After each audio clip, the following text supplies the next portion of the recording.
I'm Boogsy and I'm an addict. I'm going to be reading just for today, September 1st, 2024, Real Values. Page 255, basic text, page 105.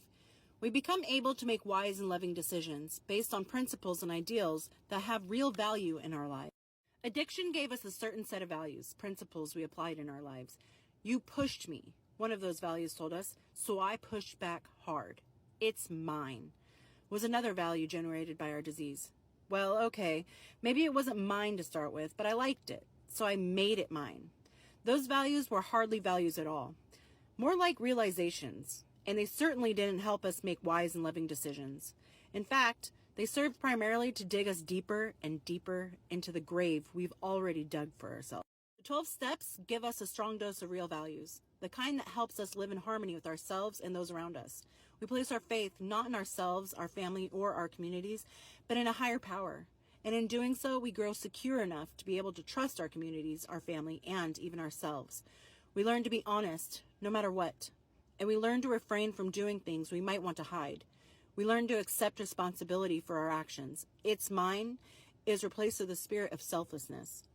These are the kind of values that help us become a responsible, productive part of life around us. Rather than digging us deeper into a grave, these values restore us to the world of the living. Just for today, I am grateful for the values I've developed. I am thankful for the ability they gave me to make wise, loving decisions as a responsible, productive member of my community. Let's face it, in addiction, we were selfish a-holes. We didn't give a crap about anybody else around us. And when we did give a crap, it wasn't tangible. It was really, how can I help this person just enough to not inconvenience me, but enough to get what I want from them. Yeah, sure, you can come hang out with us and crash at my place. Cool, yeah. You got any drugs? You got any drink?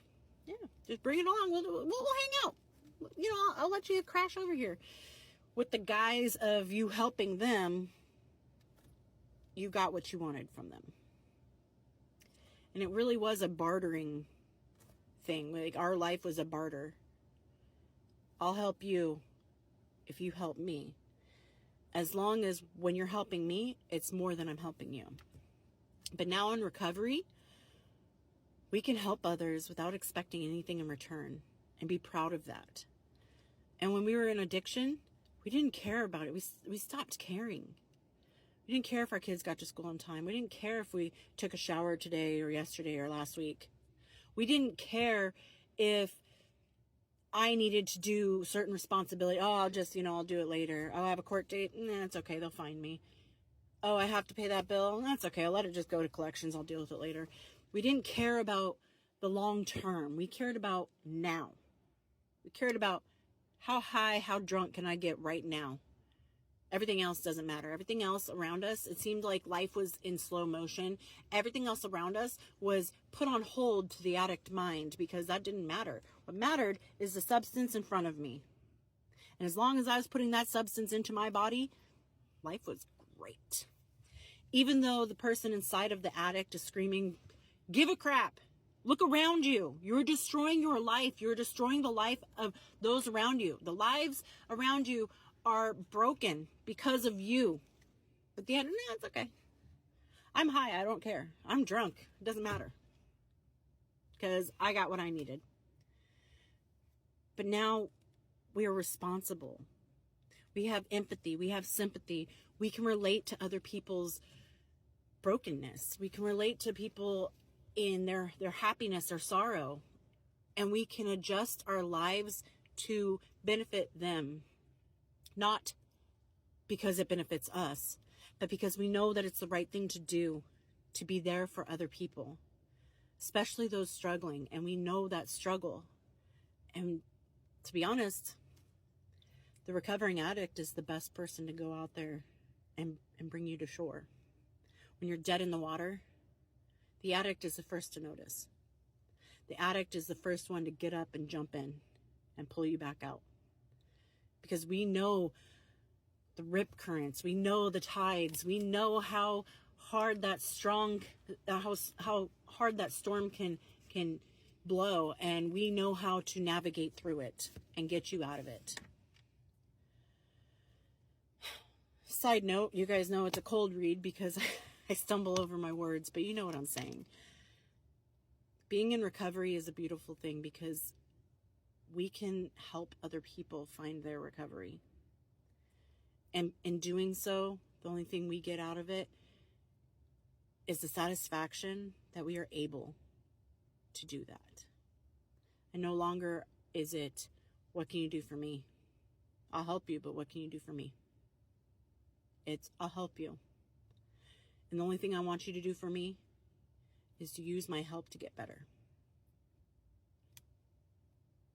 And I can't explain the feeling that it gives when you know that your words and your hand that you've reached out, it's indescribable to know that that helped somebody from destruction, that motivated somebody to get better. Your successes aren't brags. They're not, oh, I'm doing better than you, ha ha ha, look at how much greater I am. It's a testimony to how much we have changed. It's proof that we do recover. So if you ever tell somebody about how successful you're doing or what accomplishments you've made, don't feel bad about it, because it's literally just showing somebody that things don't have to be the hell that addiction is. And they can change and you can get better. And I don't know if I've derailed from the whole topic here, but honestly, the values that we have learned in our recovery, those are values that we can take to the bank. Those are values that we can pass along to somebody else. We can show people that you don't always have to get something in return to do the right thing. In fact, to me, personally, when I don't get anything in return, or I'm not even noticed about doing something nice, I feel better. Because I'm that nameless stranger that helped pull somebody out of the darkness that I knew my way around. And that's nice. And that's your gift to yourself, to know that you can do good things without expecting something in return, expecting more than what you've given in return. We become selfless. And in a way, we become somebody's hero. And we don't have to be plastered on the side of a bus or a building or a billboard to be that person's hero, because they'll remember it in their hearts. And I hope everyone's doing well out there, and I'll talk to you later. Bye.